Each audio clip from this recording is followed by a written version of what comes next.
Welcome back to Music Theory 101. This is the fifth video in this series. Today I want to go in more into the C scale in a different position so we can follow it all the way across the neck and get used to this particular pattern because I think it's probably the most popular pattern that people start on when it comes to a major scale pattern. I don't necessarily want you to know or memorize the pattern so much as I want you to know the notes in this scale. So just to reiterate from the last time, the C major scale is made up of C, D, E, F, G, A, B, and then the octave is C. So I showed you up here.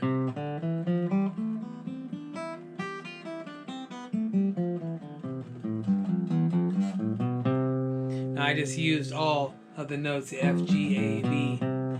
So I don't expect you to be able to do it like that, but I expect you to make strides in trying to learn. This is why I didn't necessarily give you the information. I gave you the information so you could find these C's by yourself.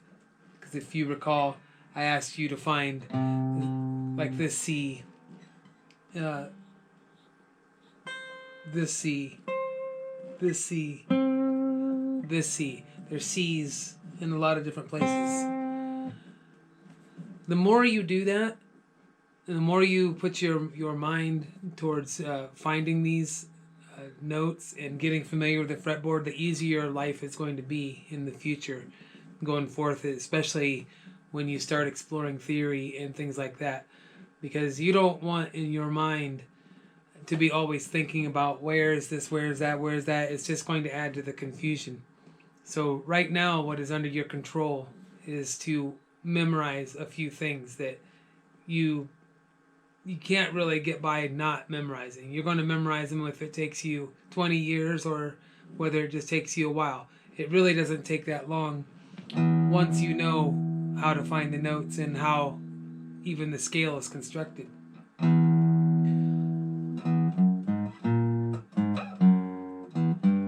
G, A, B, C, D, E. And if you do that down all strings, and you do that kind of as an exercise, then you'll get familiar with the notes pretty quickly, especially when it comes to these positions here. So what I want to drill home today is like the numbers of these notes. And so the number in relation to the starting note, which is C, which they would call the root note. So in order to do that, we're going to, do not forget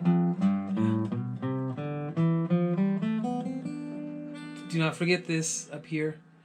This is your first position. Down here at 7,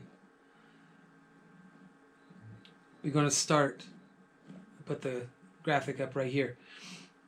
I'm going to start with my second finger on the C, on 8, not on 7. So 8, but in the 7th position where this first dot is. On the graphic you'll see this dot up at the top and then this down here to 9. We're going to 8 right here. Okay? Second finger, C. Moving on, your pinky, finger number 4 on the D. First finger on the D, on the A string, F on the second finger, your pinky goes on the G, next string, first finger on the A, third finger on the B, and then your pinky on the C. That's one full octave right there. So now begins another octave. Next string, D, your first finger. Third finger on the E. Pinky on the F. second finger on the G on the very next string, on the B string. Your pinky's going to go on the A. Your index finger, number 1, is going to go on the B. And then your second finger on the C. So what that gives us is this.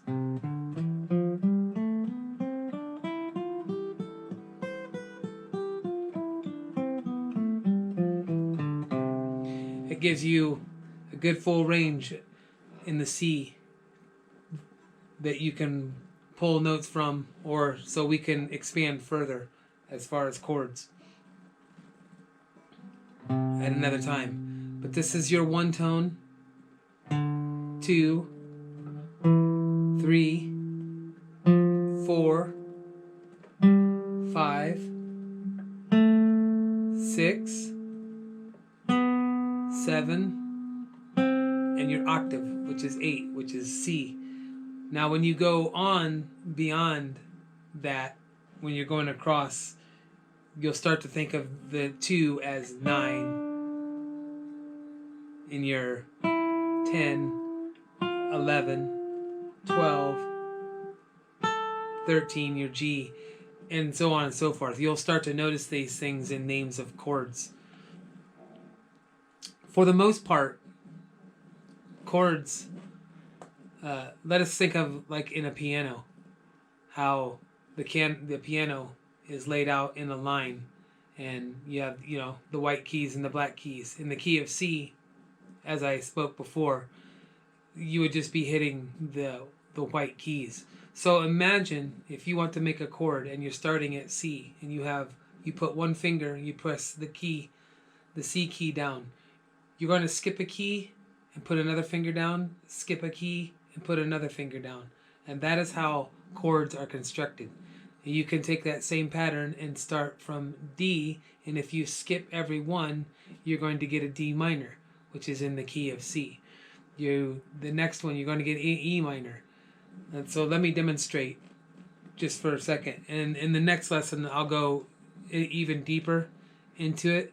But I want you to understand and try to think about how simple this is, but how this can really be complicated, because they make books out of this stuff. It's not complicated, and it really is as simple as the first, third, and fifth tones. So when I'm thinking about it, say I'm thinking about C, D, E, F, G. That's my fifth. C, D, E, F, G. So you eliminate, well, we don't want to make those fingers, do we? But you know what I'm saying. You got your first chord, C. D is your second. We don't need that one. So your third one is E. E, F, and G is your fifth one. And that is how the chord is made. C, E, and G is how you make your C chord.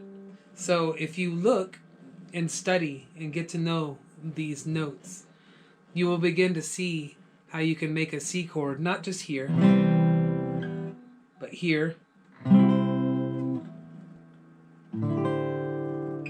There's lots of places that you can make a C.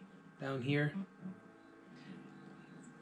There anywhere where you can put together a C, E, or G, then that is a C. There's no rule saying you have to play it up here. This is just the common way to start playing. But there's no rule saying you have to. The only rule to C is that it is just made up of C, E, and G, and that can be doubled up or whatever. It could just be the 3 notes, could be 6 notes, as long as they are all C, E, and G.